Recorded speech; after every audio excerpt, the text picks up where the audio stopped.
ముందు స్వయంగా ముఖ్యమంత్రి గారు ఆ రోజున ఏమన్నారు?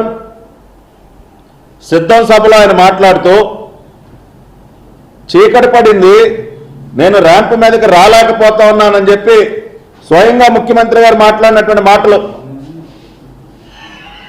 చీకటి అయిపోయింది కాబట్టి ర్యాంప్ పైకి వద్దు అని సెక్యూరిటీ వాళ్ళు మొదటి నుంచి చెప్తా ఉన్నారు.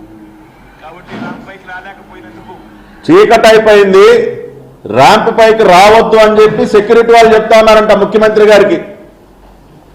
ఆయన సభలో చీకటి పడితే కనీసం ర్యాంప్ పైకి రావటానికి కూడా అనుమతించినటువంటి సెక్యూరిటీ వాళ్ళు చీకట్లో బస్సు పైన ఎలా నుంచోబెట్టారండి ముఖ్యమంత్రి గారిని? ఇది డ్రామా కాక మరేంటి?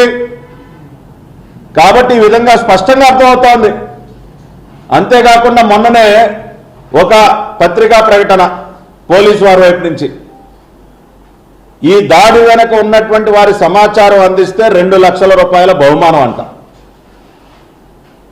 ఏది సిపి గారి ప్రెస్ మీట్ జరిగిన రోజున. ఇవాళ మాకేమనిపిస్తూ ఉందంటే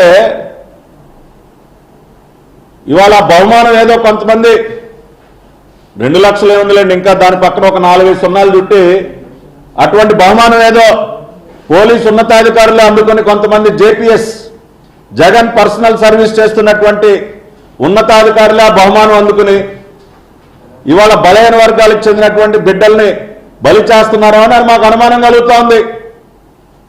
అది నిజమని అనుకోలేమో మరి.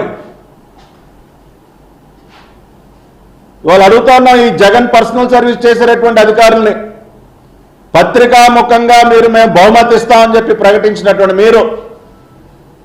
మీరే ఆ బహుమానం ఏమన్నా అందుకున్నారా? తాడేపల్లి కొంప నుండి 2 లక్షల పక్కన ఇంకో 4 సున్నాలు పెట్టుకుని ఆ బహుమానం అందుకుని ఇవాళ బలహీన వర్గాలకు చెందినటువంటి బిడ్డల్ని బలి చేస్తా ఉన్నారా? ఇవాళ ఇటువంటి అనుమానాలు కలుగుతూ ఉన్నాయి. ఎప్పుడైతే మీరు 10 మందిని అక్రమంగా అరెస్ట్ చేసి వాళ్ళు వేధింపులు గురి చేస్తా ఉన్నారో ఈ సీన్ అంతా చూసిన తర్వాత మాకు అనుమానం కూడా కలుగుతూ ఉంది.